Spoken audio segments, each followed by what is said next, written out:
All right, Danielle. Well, first, I wanted to say thanks for doing this. I've been looking forward to this conversation for a long time. So it's great to meet you and welcome to the show. It's good to have you on. Well, thank you for having me on. Very My excited pleasure. to be here. Likewise, excited to have you. Was thinking about how to start this, and I thought it might be helpful to begin with a book of yours that I was reading yesterday, which is, I believe, titled "What Our Mothers Didn't Tell Us: Why Happiness Eludes the Modern Woman." I may have butchered that subtitle a little bit, but no, you got it. That book, if I understand it correctly, is either 20 years old or slightly more than 20 years old. So it's been out since either 99 or 2000, something 99, like that. yeah. 99. Yeah. What brought you to want to write that book? And in your mind, looking back on it, reflecting it, what matters in that book today that's still relevant? Okay, so fascinated you asked that, because I'm now thinking of revisiting that book and writing a sequel, like What We Tell Our Daughters. So I have to roll back a bit. So I grew up, I've been a journalist literally my whole life since I think my first byline was when I was 9 years old. I'm not joking. My late stepfather I grew up in Toronto. I had 4 parents, step parents, all worked in newspapers. And my stepfather went on to become the founding editor of the Toronto Sun, which was a major daily and the first tabloid there. And so I just literally grew up in a newsroom, and I was writing for a long time. I began writing, once I got out of high school, I went straight to work for the newspaper and began covering a lot of women's issues. And so at the time I was 20, I considered myself a feminist. I was that post second wave. So Betty Friedan and women through the 70s were like the equivalent of my mother's age. And I was the beneficiary generation. And I, in that youthful, arrogant way, just had like, what are you ladies complaining about at this point? We had, to my mind, achieved equality. We could do what we want in the workforce.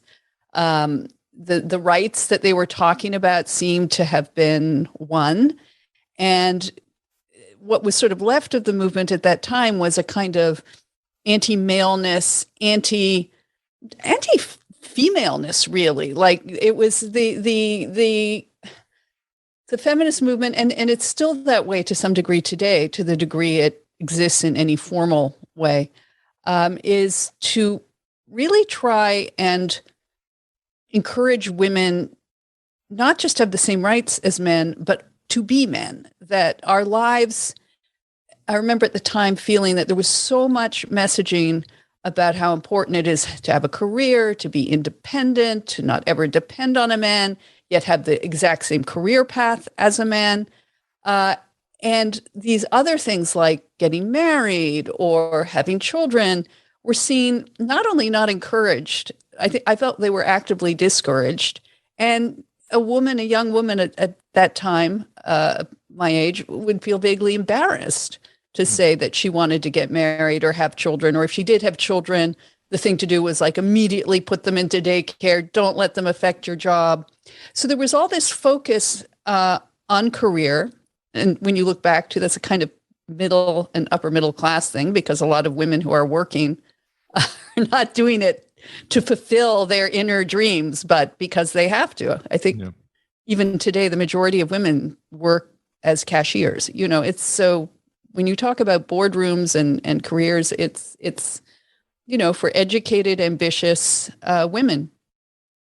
So anyway, I began covering a lot of feminist topics, and I was really starting to bridle at the anti-maleness of it, and this idea that to be in any way female was considered embarrassing or wrong. And then I got married myself. Despite having these thoughts, I got married myself at 25, which I had no intention of doing. I just met the right person, I guess. And then I had a baby at 28, and I despite, again, the feminist message, I wasn't particularly interested in having babies. But I did. And once you have a child, that really transforms your view of the world, of yourself, of your way of thinking, even more than marriage. And I suddenly realized, like, wow, if women want to realize their ambitions, we're going to have to wrestle with this kid thing, because it's very hard to have a child, and continue pursuing a career full time. And it's also, when you have a child, you don't want to walk away from that child. It's not the immediate instinct when you're handed your newborn baby to push it back and say, put that thing in eight hours a day while I'm mom's busy, like that is not your reaction when you have a child. So I realized that there were all of these ungrappled other personal ambitions, that the feminist movement was not grappling with, was actively ignoring. And so that's what I began to write about. And I came to the conclusion, also, my generation was that generation where women were beginning to postpone everything, postpone marriage, postpone having babies. And I was seeing down the pike a lot of women in their 30s really either regretting that or struggling to meet people, or if they met someone, struggling to have children, because unlike men, we do have a timeline on our ability to do those things. So I just got fascinated with the whole topic. And yes, it's a rather grandiose title, subtitle, Why Happiness Eludes the Modern Woman. But I wanted to write from my own experience and from my journalism, just how you could be a fulfilled, ambitious, accomplished woman, while also embracing the joys of being a woman, being different from a man. I know now this is like unbelievably retrograde to even talk about biological differences. But that was my thinking at the time, and it seemed to have resonance. So I think I broke the book down into chapters on love, marriage, sex. I had a small bit of politics towards the end of it, but I was really focused on opening up discussions on encountering what had become a very ideological approach to these very personal aspects of our lives. And I think those messages, I think my book is now taught pieces of it in college courses, and I get really nice notes occasionally from readers who've discovered it, who are in their 20s now. And even if, it was pre-internet, so even if some of the research or examples seem antiquated, the underlying messages of how to balance your life, how not to be why you shouldn't be ashamed of wanting certain things, how to be in a relationship without coming at it as an adversary to your own marriage, So those are the topics that I talk about, and they're still resonant. And now when I look at my youngest daughter is now 20. I have 3 kids. Eldest is 30, 28-year-old son. Siren, sorry. I see the Gen Z, which is my 20-year-old and my millennials. I'm a little concerned because they seem, statistically, the Gen Zers are having a terrible time in relationships, with sex, with everything. They're depressed, they're anxious, they're committing suicide, much higher rates than previous generations. So I kind of want to revisit those topics in a big way. This is a big reason why I wanted to meet you and to talk to you, because I think so much of this, right, like the relationship between men and women and family and all the subjects you've already mentioned are kind of at the root of civilization, and everything else. A lot of the rest of life flows downstream from that dynamic, and how that dynamic is flourishing or not flourishing in a society. I think I've heard you say in another interview that women can have everything that they want. They just can't have everything at the same time. All at once, yes. All at once, yes. And I would love for you, in however much detail as you would like, to detail what you think is the difference between the messaging you would encourage for your daughters, for example, as to a wise approach to dating, marriage, career, versus the one that they may be receiving from the difference of the messaging that they may be receiving from the general culture, or maybe more specifically, higher education. You can take that however you'd want, but I'd be curious to get your thoughts on that. Well, a lot of the important messaging starts in adolescence. Yeah. In my own family, and this is relevant because I also dedicated the book to my mother and said, "Mom, this book isn't about you, despite its title, what our mothers didn't tell us." Because my mom was a tremendous example. She worked as a journalist all through the 50s. She had kids. She got married when she was like 20, which is what they did back then.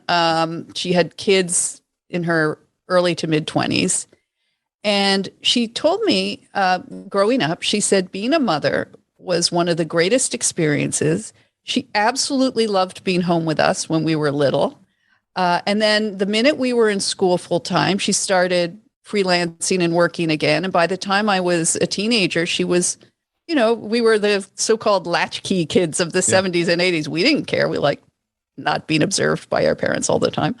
And so she went back to work. And she had her second marriage. She did divorce my father also when we were quite young. And then she remarried. And my stepfather is just a tremendous, tremendous person. And their marriage was very happy. And it was a great example of what you can do. So I had firstly, I had a great role model. My mother also would say to me, and sex is really important. You should love sex. Like, she wasn't hysterical about sex, or if you get, when you're 16, I'm getting you the birth control. She wasn't like modern. She wasn't cool. She just, I don't know, maybe it was generational. She just had a healthy, robust love for men, for work, for life, for marriage, for kids. And so I took a lot of her example in my writing, and I took a lot of her example to my own daughters. And I think, as you say, there's the outside culture telling, them that girls should be just like boys, always make the first move. You're a proud girl. The whole rah womanhood. Boys are have a lot of rules that they still shouldn't do, but you see a kind of callousness developing now, and nobody, and this was true back when I was writing, nobody thinking seriously about the future, the long term, about their long-term relationships, a long-term like parenthood, forming families. I think that's maybe the most damaging message that they're getting, is that you don't have to think about these things too seriously. And yet, as you point out, they underlie our civilization, they underline ultimately our happiness. I mean, the old cliche is when you're on your deathbed, you don't say, "Oh, I wish I spent more time in the office." Like, that these relationships, as we know from our own families and our relationships with our parents, for better or worse, are the most important relationships we have. When if you get married, that's going to be not just the most important relationship you have to your own personal happiness, but I think it really informs your success in life. That my husband used to say that once you've settled who you're going to be with for the rest of your life, now I know people get divorced and things, but if making that commitment early is settling one of the biggest, and I think this remains true, especially for women, one of the biggest anxieties and questions you have. And when you have that solid base, personal base, you can then really focus and feel secure about the other things that you do in your life. So to all my children, we both message that this is important, and you will want to have, if you want to have a family, this is how you need to think about it, and take it as seriously as you would take your desire to go to law school. It's, you don't just brush it to the side and put it secondarily. So my daughters our main message to them was dating is shopping. Don't settle, don't lock in. There is no reason to settle in some serious long-term relationship with someone you're not really ultimately serious about. So living together with someone, just because it's better than not living with someone is wrong. Like, you go about it with the determination that you're going to find, I don't want to say that important party dress, but you don't settle, you don't lock in until you're ready to lock in, and don't get into these quasi marital relationships that, and also the other message, which went against the time, especially when they were teenagers, is, this whole hookup culture, such to the degree it exists, you don't need to participate in that. I said, ask when you're being pressured or think you should be behaving in a certain way through high school. First of all, understand any guy you're with in high school, you're not going to be with. Like, first of all, he's not thinking this is the greatest love of my life and we're going to settle down together. It's going to be by necessity some short-term thing. It's maybe a nice starter way to learn how you react. But adolescents are, seething messes of hormones. I said, you can just skip all that. You don't have to do that. I always said, what would your 25-year-old self say to your 16-year-old self if you do something with this guy at a party? Like, be true to your older self. Try and not do things that your older self is going to be embarrassed about or regret. And obviously that we all do those things, but it kind of had that between the seriousness of looking for someone who is worthy of you, who respects you. That's a long-term, and with whom you're going to be happy with, and vice versa. That's a long-term project, and to be taken seriously at a very early age. Yeah. I think part of I think I roughly got the subtitle of your book correct about why happiness eludes the modern woman. And I would love for you to talk about what you have seen in your life about what can happen to women who don't take the approach that you would recommend for your daughter, right? Who focus, primarily give their energies to where they're going to law school, to where they're working. I don't want to put words into your mouth, but are putting off these decisions with a lack of seriousness that it seems like you think it merits. What have you seen can happen to women who, wake up at a certain age and are not in a place that is making them happy, is making them fulfilled? The work isn't necessarily everything it was cracked up to be for them. How do you see what can happen to women specifically who don't, heed some of the wisdom you're trying to impart to your daughters? Well, I would say, and by the way, I should just mention my 28-year-old son just got engaged, so I'm thrilled. Wow. So he's also lying. He's like, there were. What I would say is there are consequences to both men and women. They're different, but they're and. If you roll back a little bit to the sexual revolution of the 70s, where this all began, and women, sex became a wonderful thing outside of marriage and with lots of partners, and women were encouraged to have multiple partners, just like men, and they were going to be just as happy, and they didn't care if the guy didn't call the next day. Like, what we seem to have ended up doing is liberating men from any responsibility or commitment. It really kind of hit us in the face. So today, and this is what worries me a little, it may not matter what a woman wants. If you've got like levels of commitment from men, I do think men eventually do also, from what I've understood, and what I've actually, one of my favorite guests on my podcast is having this relationship coach who I think is amazing. But he says, men do too want to settle down eventually. They don't want to be endlessly drifting, but they have they will come to it much later than women. So you've got, first of all, this disparity between, say, a 26, 7, 8-year-old woman and a 32, 3, 4-year-old man who doesn't seem it's urgent to make any kind of commitment. And then for the woman, even if I have found, again, I'm making just huge generalizations, but even if they're happy in their work, if they want to have a child, if they want to have a serious relationship, it gets harder and harder and harder to do so. And the psychic toll of that clock ticking, which still ticks, becomes harder and harder to bear. And an analogy I had in the book, which I think is still true, that when a woman is in her 20s, men come along with the frequency of subway cars at rush hour. I mean, there's just a new one pulling in every day, showing interest.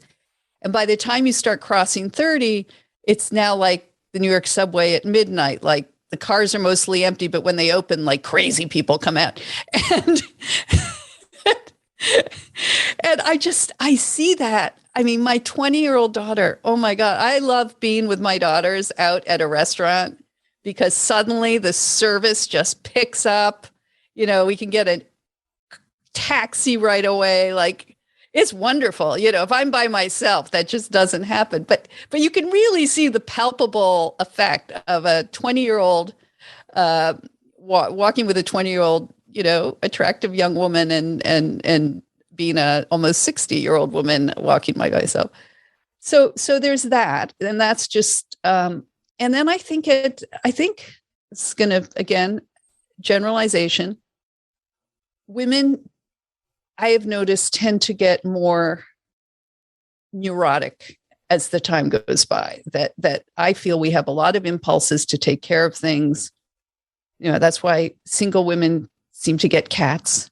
I had a friend who once joked, I thought pretty cruelly, that if you get 3 cats, that's it. You're going to never be married. Don't get 3 cats. Don't get more than 1 cat. But they get cats, they get dogs. We have a strong impulse to want to be close to things and take care of things. And when that goes unfulfilled, it gets very upsetting and frustrating. And we start looking for other, maybe we start taking it upon ourselves. We're very self-critical. We're very self-critical sex. Men, on the other hand, I noticed, they just, if this reference isn't too old, but Henry Higgins from My Fair Lady, the eccentric bachelor, that they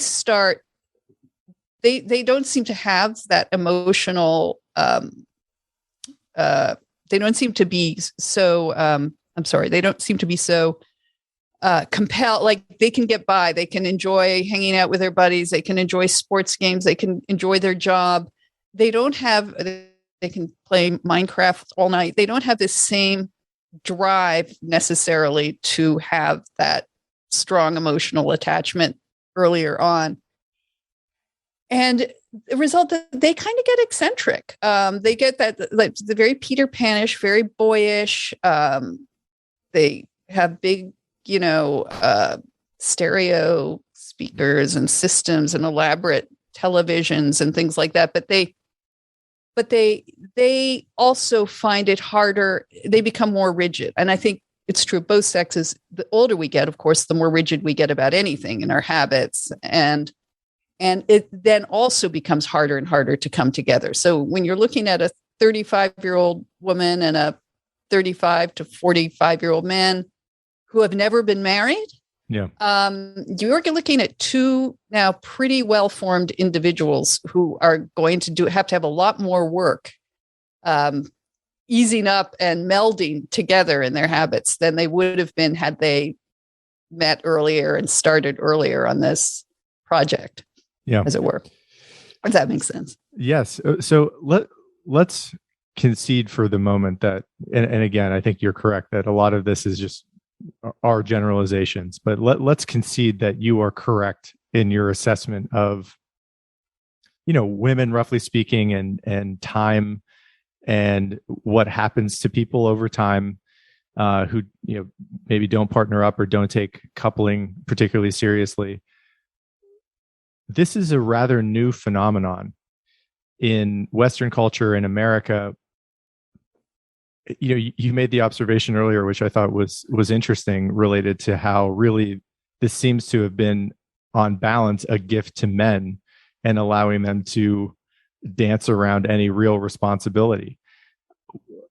Where do you place the responsibility or the genesis of this shift in thinking about thinking in terms of the way that women are prioritizing their life? Where does this all really come back to in terms of how this all started in the first place? Well, I think it goes back, and look, I don't want to glamorize the past or the 1950s, which also was a kind of weird decade, abnormal decade, given what had just preceded it. That people. I remember when my book came out, the critics would say, "You just want women to go back to the 1950s," and it's like, well, no, I didn't even know the 1950s, but that's not what I'm saying. But I think look, there were real problems then. There were real constraints on women who did want to realize their ambitions. You had a lot of smart women. You had a lot of smart women like Betty Friedan who had gone to college, and then the culture of that era suggested that they should be happy at home with their new machines that wondrously did everything for them. And they got fed up. And so, so that was a necessary correction. I remember reading just so many books from that era for my own research. The real problem of it came from this idea, the politicization. I think one of the most damaging phrases ever is, and I think it was Gloria Steinem who it's attributed, the political is personal. So what it cast us, this thinking cast us into this idea that women were the proletariat, men were like the capitalist exploiters. And so the most intimate level, every sexual encounter you had, every relationship you entered was to be seen in these power struggle terms, in which the man was all powerful, patriarchy. So once you start thinking that way, you kind of erase your own superpowers, that women have their own sexual power, men have their sexual power. And I think you used the word dance at one point. There was a dance that you did, and there was an understanding. But once you told women that they had to wield their sexual power like men, and that meant, yeah, you can sleep with a lot of people. You don't need commitment. You don't need this. You don't need that. It undermined us. And it also made having relationships difficult. One of the analogies I use in my book was women and men enter living together like some union negotiation, like, now you're going to unload the dishwasher and take out the garbage, and I'm going to, do the shopping or whatever. Even if the task ended up being split along fairly traditional lines, it was this, it really is this struggle where you kind of just lose a lot. Okay, sorry. A good relationship is going to rely on a lot of selflessness from both sides and a lot of giving. And if you are constantly bean counting about who is doing what and feeling that your whole identity is undermined because you've ended up unloading the dishwasher, that's going to be a problem for a relationship, especially when you encounter real, we're all going to encounter sadness. We're all going to encounter health issues. And you just can't think about that. You can't think that way going into a relationship. You think about it as, what strengths do I bring? What strengths does he bring? And also a premise of trust and love and respect for that other person that isn't always waiting for them to suddenly turn into an oppressor or overlord. So I think that was damaging, and that has prevented. I was talking with a British feminist at one point, and she said something really, really interesting. She said the women's movement in America failed to get really substantial or tangible gains for women, in the sense that we got a lot of we get a lot of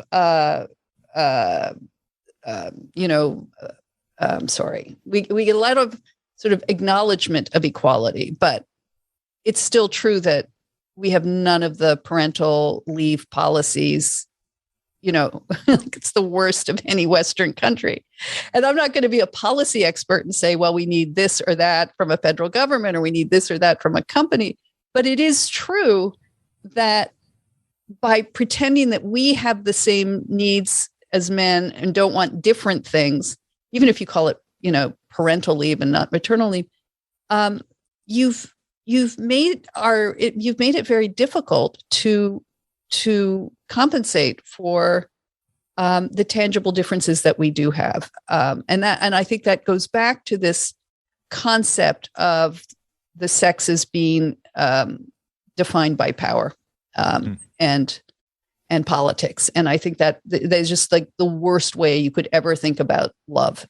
Love and relationships.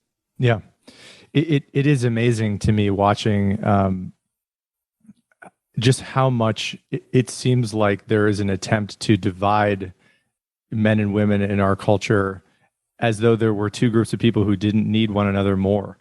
Yeah. I was thinking about this before our conversation over the last couple of days, related to how everything seems to be politicized these days. There always has to be an angle of polarization or a power differential. I spoke to David Blankenhorn earlier this year, who co-founded Braver Angels. I don't know if you know that organization. Yeah, I know David as well. Okay. He used to be a big advocate for fathers. That's right. Yes. Yeah. We talked about that at length. I met him in their headquarters in Manhattan earlier this year. And one of the things I remember taking away from the conversation was, and this is a clip I ended up making from our interview, was related to how, in his mind, everything has become politicized now. Everything is, a jockey for people jockeying for power. And who's really benefiting from that? How did we allow these kind of ideas to be, I don't know, so widespread in our culture, and then mimicked by so many people, where that they kind of play into these games that are dividing all of us, rather than trying to work together. It might be a good time to transition into more of today. And we've already talked about the culture as it is now, but I would love to talk to you in some detail related to the podcast that probably most people now know you from, the Femsplainers. And first of all, I love that name. And I'd love to hear the beginning story about how you and Christina Hoff Sommers began to formulate the ideas around the show, and what really you were after, what the goals were initially. If maybe there were none, and maybe it was just girls getting together for cocktails and wine and chatting, but you seem to have struck an ability to have conversations like this that are very out of fashion, especially in high culture and in the highest levels of mainstream media. What was the story there between the two of you? I know you've been friends for a long time, but how did you come to do the podcast in the first place? Well, yeah, the first podcast was called "How We Met and What We Drank," but Christina Hoff Sommers, so she goes back. Also, she wrote a very seismic book called "Who Stole Feminism," and it came out before mine did, but she was a professor at the time. And we had very similar observations. Hers was more on her training as a philosopher so she was sort of struggling with what she saw in academia, which was this feminist, political, ideological movement about women. And at the time, it also made women seem weaker, that part of like the Andrea Dworkins of that moment and Catherine McKinnon's was that women are so, on the one hand, we're supposed to be just like men. On the other hand, we are so vulnerable that if a man makes a joke at a water cooler, we're all just going to collapse and faint and we can't take care of ourselves. So it was a kind of assault on our own strength and power as individuals. So she was sort of writing from that view. And then I had explained my journalistic and personal view. And we met a couple of years later at an organization in DC that had been founded sort of to promote a more updated version of feminism that wasn't so political and ideological. So anyway, so we both wrote about those things for years. And then I got sick of writing about women. Just seemed to be going nowhere. She moved on. She did some then great work on boys and how boys now were getting shortchanged. And sort of the whole flip side, and we've seen as it coming through Me Too, that while there remain very important dynamics between men and women that were, came to the fore importantly during Me Too, but also, again, it was always the man's fault. It was always the man, that women were robbed of any sexual agency, that if something went wrong that they didn't like, and it in no way could be construed as assault, or maybe it was just gross, maybe it was just a bad date, suddenly, as we saw, people were getting canceled. And I found this fascinating because we both did. We both found that there was real truth at the core, that especially in certain industries, women were still putting up with a lot of crap that they shouldn't have to. But on the other hand, it was a resurfacing of this idea that robbed women of sexual agency and made men de facto predators. So that's when I got reinterested in the women's movement. And I was thinking then maybe I should re-up my book, this book idea that I mentioned at the beginning of the podcast. But then I looked at my daughters, and they're good readers. I mean, they read, but this is not the way you get through to that generation who you want to talk to. And at that time, gosh, it was only 3 years ago. And now I know everybody has a podcast. The DoorDash deliverer has a podcast, but at that time it hadn't quite crested to that level. And I said to Christina, I said, we should just take these conversations that we have over wine to a podcast. And this is how we're going to reach younger women. So that's how it started. And we start bringing in some of our friends and we know a lot of really interesting, accomplished women who don't fall into groupthink. So that's how it evolved. And that's what got us reinterested in, is sort of addressing what are really the same and eternal issues, but in a more contemporary form. Yeah. I know both of you tend to, have, you share a lot of the same views, but you also don't always agree. I think I was watching an interview last night where I think you may have said that over time you've become slightly more liberal and she has become slightly more conservative. How is the podcast and the conversations you've had, and you've talked to some of my favorite people. And this is partly why I love the medium so much, is it's so rich for divergent views and really creating a worldview that makes sense to you as an individual, and getting access to world-class minds. How have you changed, if at all, in your views on some of these core issues over the time that you've done these podcasts? Have you shifted in any significant way, or do you think you see the world fairly similarly? With Christina, or from the past? From the podcast, it related maybe specifically to the women's issues that we've been talking about today. I think, part of it is just age, that you do get mellower. You see how much, but you get mellower because you see how much more is about luck, is about good fortune.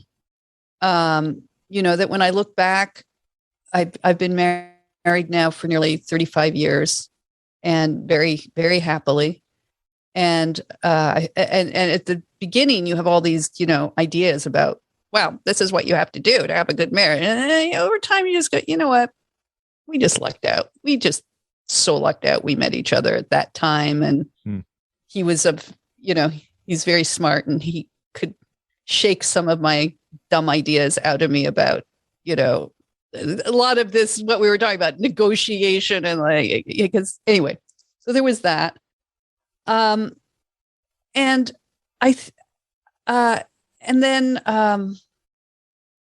in the podcast, so Christina is more part, or had been more part of that then emerging, what is it called? International dark web figures. Yeah. Intellectual dark web. Intellectual dark web. She'd been writing a lot because she, especially with her work on boys. So she was just in the fray longer than I was, and in the political fray longer than I was. And she gets I think of her as a way more chill person than I am, but in fact, she gets way more agitated on Twitter and at political injustices. And also her heart's in academia. So when she sees what's going on in academia, it drives her insane. And so that was, I think, the tensions, whereas I had checked out of all of that, was writing on completely different things. And so when we came together again, I was like, whoa, Christina, you were always like the hippie in this. And now you are getting way over agitated about this woke stuff. And so that was the sort of tension. Now we're watching, and you've seen this, of course, in podcasts, that I feel like we're losing that wonderful richness, as you described it, of conversation. And a lot of the most successful podcasts are now these Ben Shapiro, on the right, and then the equivalent on the left, that it's becoming just as divided a world as our politics are, and that people only want to listen to people they agree with and who are going to reinforce talking points rather than explore them. So, and as that has happened, Christina, she retired from the podcast last year. She retired from everything last year. But she also is now not part of that, so much of that group of people, many of whom have gone down the anti-vaxxer route. There's just a strange pull that if you were initially upset at, and justifiably so, at a certain amount of woke politics on campuses, that de facto takes you down other pathways that we've seen emerging over this past year, especially during the pandemic. Yeah. And for those who don't know, your husband is David Frum, who I've been reading him for years, very famous journalist, writer. I know he was a part of the Bush administration on 9/11, right? I mean, he was, yes, you guys were in DC on that day. Yes. And one of the great things about your show that I have found is you've been able to bring these very intellectual, heady male superstars and talk to them about subjects that I've never heard them speak about, namely dating, love, family. There's a show you did with Sam Harris who's one of my favorite thinkers, but very rarely do you get him talking about the more sensitive sides of life. And I loved what he had to say. And, candidly, just for me as a guy, it's helpful to have some of your more intellectual heroes give their take on dating and what to look for and how to prioritize one's life. And I remember one of the things that Sam was speaking about, his courtship of his now wife, Annika, who he's been with for a long time, who apparently had ghosted him for something like 6 months before. That may have been your question to him, but before they reconnected and started dating. And just his view that a lot of, from his angle, what can help a lot of guys is getting clear on what you're looking for. And, as I remember him saying in your interview with him, that, if you are looking for someone who is your, provided there's romantic interest, is your equal, people opt out of that very quickly. And so there's a filtering that I think if you have, and you kind of alluded to this earlier about having very high standards akin to a great cocktail dress or whatever you were mentioning related to prioritizing what you're looking for. And in an interview I found last night, and this is one of the beauties of the internet, a conversation with you and your husband, who, first of all, you guys clearly still really get along, which is always just great for me to see that people who have been together for more than 3 decades still find each other humorous.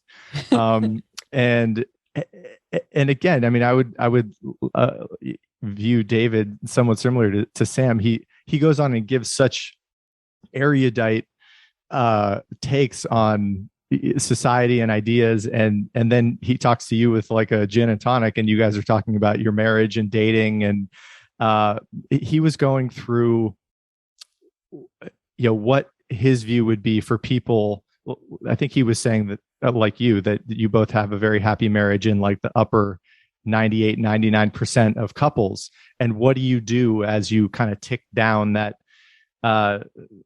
ranking, where at what point does it kind of not make sense to persist in a relationship and move on?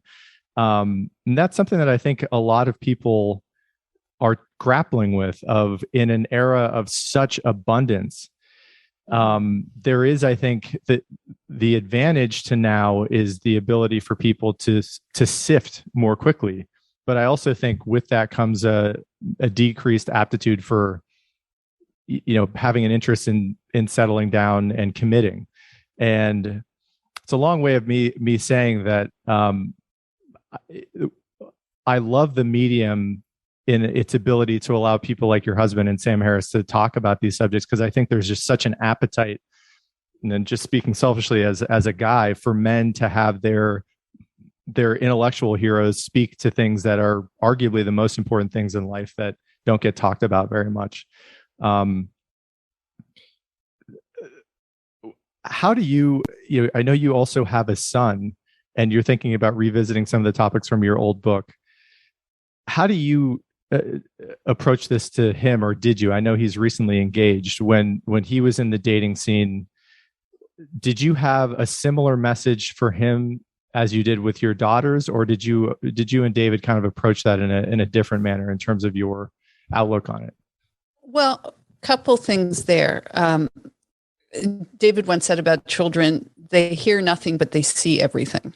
Yeah. And so I think there's a lot to just, in terms of our son, just witnessing what a respected and loved father/husband can look like. So I think just David's example was very important. I wanted to go back just to one thing you'd said about these high standards, because one of the things, and you mentioned the abundance and the swiping, and God help me if I had to go on an app again. I was never on an app. They didn't exist, thank God. But I see this, of course, with my daughters, and I didn't want to tell them set impossibly high standards, because I think that's part of the problem, is this sort of Jerry Seinfeld, like, why did he seem perfect? Why did you dump him? I didn't like how he ate his peas, like there's a little, it's not like you're looking for perfection. What I do, we tell them, is divide into correctable flaws and non-correctable flaws. So if he's a selfish jerk who treats you disrespectfully, okay, obviously that's going to be very hard to change. You don't like his taste in furniture or the way he combs his hair. That's like totally, workable. So that's one of the things I fear, is that, and from men and women going both ways, is they're not willing to invest any time into getting to know someone beyond an initial, coffee, drink, whatever. I think I caution them to delay having sex with someone, because I always felt it was a weird, and I wrote this in my book, it was a weird thing to make sex the entry level of a relationship, which it is now. Like, first you sleep with them and then you get to know them, versus the accumulation of growing intimacy, that it's if sex is treated so casually between you, and it's not the expression of something more than just sex, it's not an expression of, it doesn't have to be love per se, but a deep bond. It's going to be problematic. So there's that. And you asked me why my son has had the good sense to, you didn't put it that way. Yeah. But he locked in his second year of college. He met this lovely young woman. They were together 8 years before he popped the question. But they were both, they were students together. I think a man, it is still true, a young man needs to know where he's going, especially financially, because no matter how much the woman is contributing, he knows there's going to be at some point, she's going to have to, if they're going to have children, she's going to probably leave the workforce for some period of time, months or few years, and he's going to have to worry about buying the baby shoes. So I think there is a certain amount of men still carry these traditional responsibilities in their heads as well as in life, and so a man is thinking more that way. Why do I have to, especially if he's not particularly interested in somebody, why do I have to get him marry this person and end up just, I don't know, giving her half my house down the road? That there's a kind of selfish thinking that way, and so anyway, so my son has very much gone the route that my husband and I did, which is meeting early, locking in early, and then, working and hoping for the best. But yes, it's this abundance as you describe, and this lack of investment, willing to invest in each other for more than a couple of rounds I find very troubling. Yeah. How about, the idea of you revisiting the book that that we've already talked about at length. How serious are you about that? Is that something that you're on the cusp of embarking back upon? Well, I've started to write the proposal, actually. Okay. And I'm starting to consider retiring from the podcast world myself while I do that, because I can't do both at once. But, and, with the risk that nobody under 40 will read it, but we'll see. Yeah. It's the best way I can communicate. I realize the important things. Yeah. So. Some people are still readers out there. I happen to be one of them. So I have an appreciation for the written word. If you're comfortable sharing, I would love to know what you think has been helpful with you and David. Like what did you, I don't know if it was an intuition or what both of you had built over time, but how have you been able, and this is just an interest of mine, trying to meet and learn from truly happy older couples, to learn whatever can be gleaned from them, to take forward for all of us. I'm sure, I know the both of you have talked about this at length publicly, but how do you describe that? What do you think has made your relationship so successful? Well, I think, and this was one of the theories of my book that arose from experience. If you have the luck to meet someone younger when you're in your 20s, ideally, it's good because, first of all, growing together, there's still this notion that you must be a fully formed individual before you can trust yourself, especially as a woman. You trust yourself to be in a relationship with a man, another person, and not lose yourself. Like, this is a big theme, that to this day. And what we found was actually meeting very young, we were way more flexible with each other, and we could, in the end, sort of grow together, like those, when you see like a Benjamina plant or two trees that eventually grow and sort of merge into one thicker tree. Yeah. So I've always felt that there was that if we'd met when we were older and a little more rigid in our ways, that would have been a lot harder.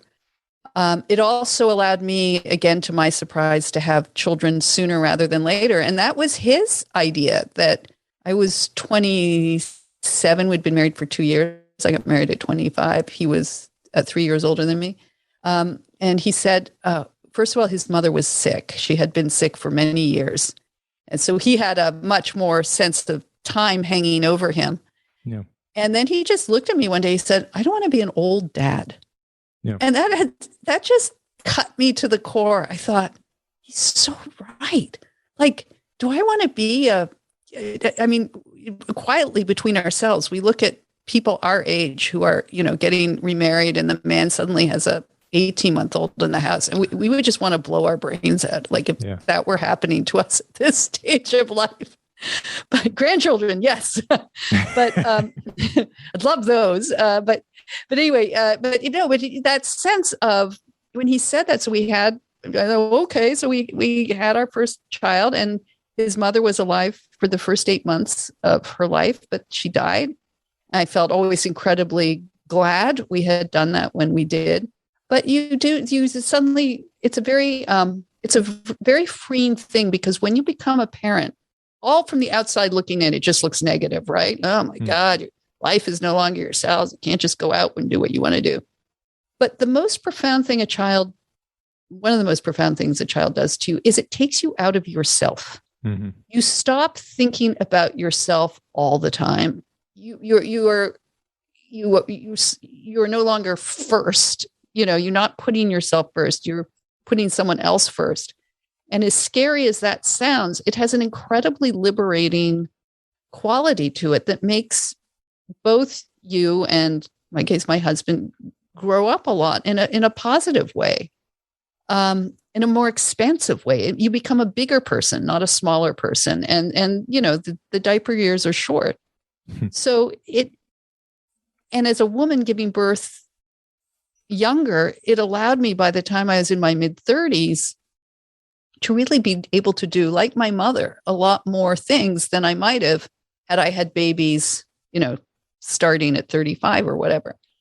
So just understanding how, and then that helps down the road, that this idea that you are growing together, that everything you do, I think it was his father who once said to us, you had to think of your marriage as a separate entity from everything else. So there was you, there was him, there were your kids, there was the family, and then there was a marriage. And the marriage was like a kid, and you had to tend to that marriage, that if anything was threatening the marriage, and I mean on small scale ways, like if mom has to get up one more time in the night, she's going to kill someone, how do we help you through that? And that's affecting our relationship. And so we've always tended to the marriage as its own thing, and made sure that both of us are happy at any given moment. So if I see him going through stress, or he sees me going through stress, we help each other. And when there have been real times of difficulty, you put the marriage first, because if the marriage isn't the first priority, everything else fails. So and what I noticed too is when people today, a lot have kids, and it's true when we were having kids, like kids become all consuming, kids take precedence over the marriage, the kids take precedence over everything. And that's going to explode. The kids are important, but the marriage has to come first. And if the kids are blowing up the marriage, then you need to sit down and talk, if that makes sense. Yeah. Yeah. And I think a lot of what we're talking about today is, honestly, I feel like I was kind of raised with a lot of these viewpoints, and it's taken me to kind of get out of academia, out of school, kind of live a little bit, to come back to arguably what would be a bit more of a traditional perspective on some of these subjects. And obviously you and Christina have done a lot of work speaking to topics that we've talked about today. Are there other thinkers, writers, podcasters that you also highly recommend or go to, or would recommend maybe to your children, that you think are sensible and sane sources of wisdom and advice for young people who are interested in these topics? Oh man. We're talking about them in this way. No, I'm just trying to think of.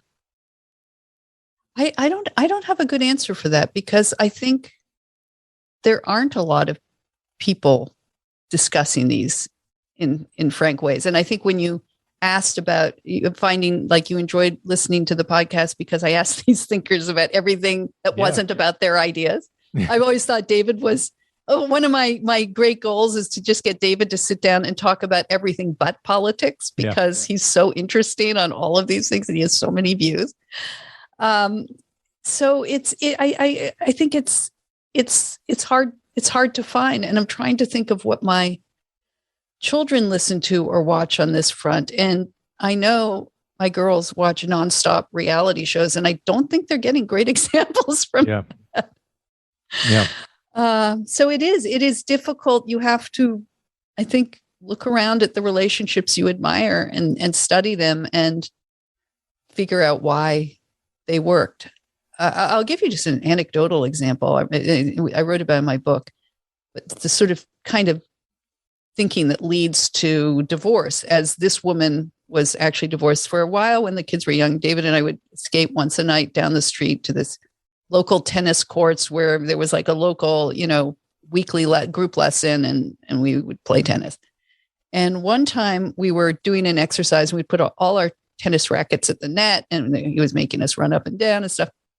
And then at the end of this, we were going to pick up our rackets, and I began walking over to get mine, and David was there. I said, "Don't worry, Dave, I got yours." And this woman in the group, subsequently found she was divorced, said, "Wow, that's nice of you." And I looked at her, I said, "What? Excuse me?" She said, "We getting his racket. Why don't you just make him get it himself?" And it's like, whoa. Yeah. But why would I do that? Like, imagine if David was getting the rackets and he goes, "You can get yours yourself." It was just but I thought it was very representative of a lot of low level. And you see that kind of low level rage more than ever right now between young men and women. And we've got to root it out of there. I mean, just being kind and caring to one another is so critical. Yeah. That's cliched too.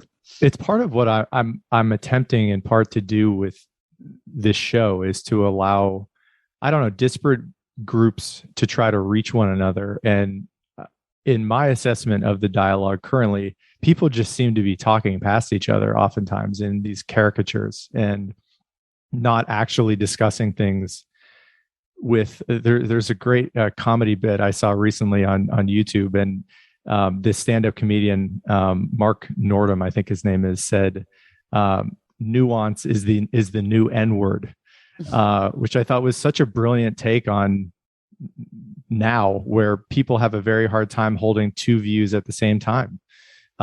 Where, like you were talking about earlier, related to Me Too. And I think you're right that this was an important movement to articulate what women were still tolerating that is intolerable and shouldn't be tolerated. But at the same time, men were being canceled for often just missteps. There was nothing necessarily anything criminal or even wrong about what they may have done in attempting to come on to a woman or to talk to a woman. But holding the difference between those two in your head is an art form. And I don't think it's necessarily encouraged. People kind of want to know what team you're on, and then, group you into being either a good person or a bad person. I don't know if you have any thoughts on that or if you agree with that, but that's kind of my personal take on the situation.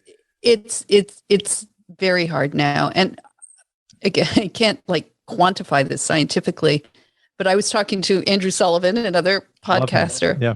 And he was telling me that just the word centrist or moderate has become a really bad word in certain political circles, or all political circles. And that's terrifying. I have found when we have spoken out on these issues on our podcast, which we've done a number of times, about who is that comedian who the woman wrote a whole article about him for Bumble because he didn't serve her the wine she liked. And it was big. It'll come back to me. And it just destroyed his career because even like the date. And sorry, is that Yeah, yes, yeah, okay, yes, yeah, yes, sure. yes. That was shocking. And you look at it from like when my son was in college, I was really glad in many ways he got a girlfriend right away or fairly quickly, because that was at a moment where he would recall some nights leaving a party. At that point, he was living off campus in an apartment and being followed home by a very drunk woman. And he had to sort of walk her back to her nearby apartment, but he was terrified because what happened if the next day she woke up and said he'd done something, and all he had done is try to get her back to her apartment. So the young men are just walking on eggshells as well. No, it's very distressing. Yeah. Yeah. So a couple things that I want to go over before we wrap this up. One is, so I'm going to be an uncle in the next month for the first time. So my younger brother is about to have a kid, and it'll be a baby boy. And part of, I guess, what I'm feeling inspired to do, or I want to do, is to get clearer myself on the context in which this kid is most likely going to be entering. Obviously, nobody knows the future, but trying to give my younger brother some advice or things to think about related to the world this kid is going to be growing up in. And we've touched on this a little bit related to, advice that you've given your son. But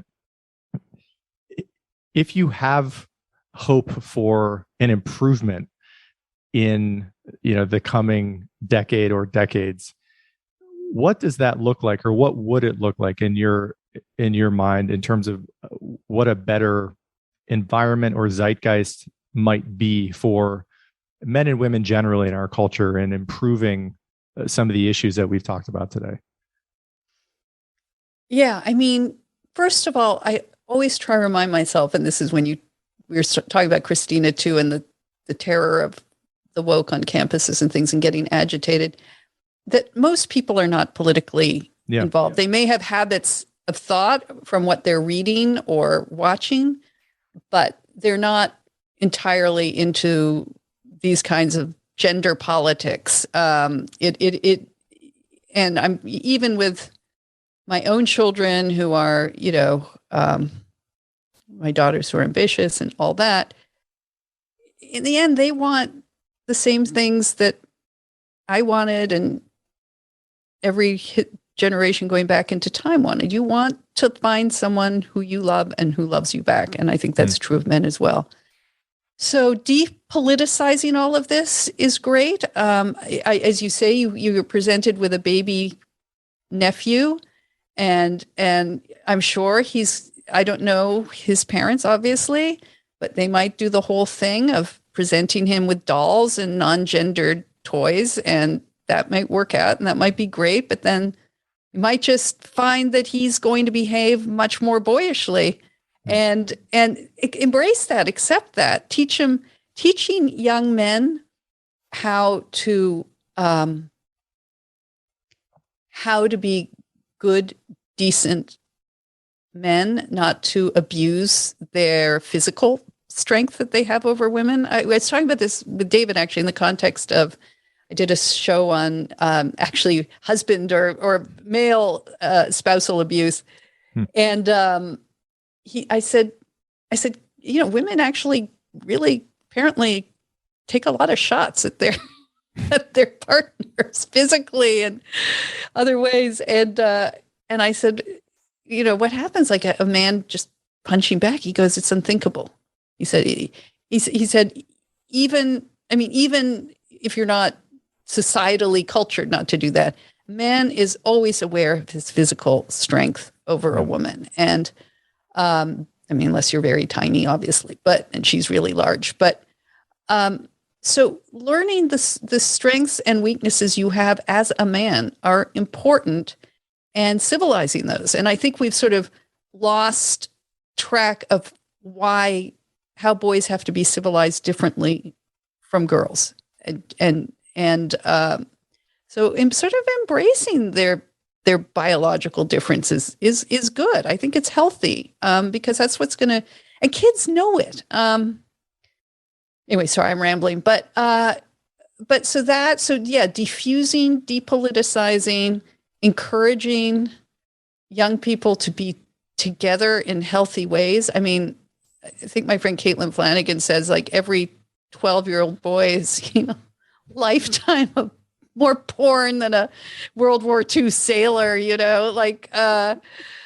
there's porn and you're not going to get it out of there. So being able to discuss why these are not good examples or realistic examples of the way the sexes should have sex is another thing. So it's I don't know, it's just having a healthy respect for differences, embracing in many ways those differences, and encouraging above everything to be kind to, it sounds so hokey, but it's so true. Be kind towards each other and generous and think better of people, when you can, not worse. Yeah. Last question I want to ask you is just to kind of put a bow on the primary issue that we've talked about, our primary subject that we've talked about is, if there's a young woman who is listening to this podcast, who is maybe your youngest daughter's age, roughly, what counter narrative subjects or ideas might you, and you've touched on this already in this conversation, but just to kind of highlight it again, might be useful for her to think about as she potentially is, graduating and going out into the world, that is not the common messaging she might be getting from her university classes, her employers. What might be useful for her to keep in mind, in your judgment, to best set her up for a life that, again, generally speaking, would lead her into a fulfilled, meaningful life? In a nutshell, take your romantic ambitions or aspirations as seriously as your professional ones. And by that, I mean, be serious that if you are wanting to find someone and be with them and have children, that's important. It's important to do it sooner rather than later. Like, take that seriously. Don't have a timeline. Don't say to yourself, well, I'll think about getting married when I'm 28 or 30, but I'm not going to think about it now. Woohoo! I'm young. Like, don't think that way. Yeah. And then be discerning, but discerning without being too picky, if that sounds right. That you don't have to do anything that sexually that men, especially in casual circumstances, expect you to do. You don't have to do anything that makes you feel degraded or will make you feel embarrassed or degraded after. It does not mean you're not cool. That's look for someone who you respect and who will respect you back. That's really about it. It's not, it shouldn't be hard, but it is. Yeah. Yeah. I think that's well put. And then trust dumb luck, Yeah. That's also a part of it too. Well, no matter what you do, whether you do, continue with the podcast or give it up and write, I just wanted to say thank you for, introducing a dialogue that I don't think is very common in American culture currently. And I've gotten a lot out of it. I think a lot of people have. And so I really appreciate your efforts and also having the conversation with me today. I was really looking forward to it. And I appreciate you sharing your wisdom and advice for people who are going to listen to this. So I really appreciate the time and thanks a lot for doing this. Well, I appreciate you giving me the time and having me on. So thank you so much. Yeah, likewise. Great to meet you. Best of luck with everything. You too. All right. See you, Danielle. Bye. Bye. Thank you for listening to this episode of Keep Talking. If you're finding value in this podcast, please consider supporting the show via the links below on Venmo, PayPal, or Patreon. Your support helps to make these conversations possible.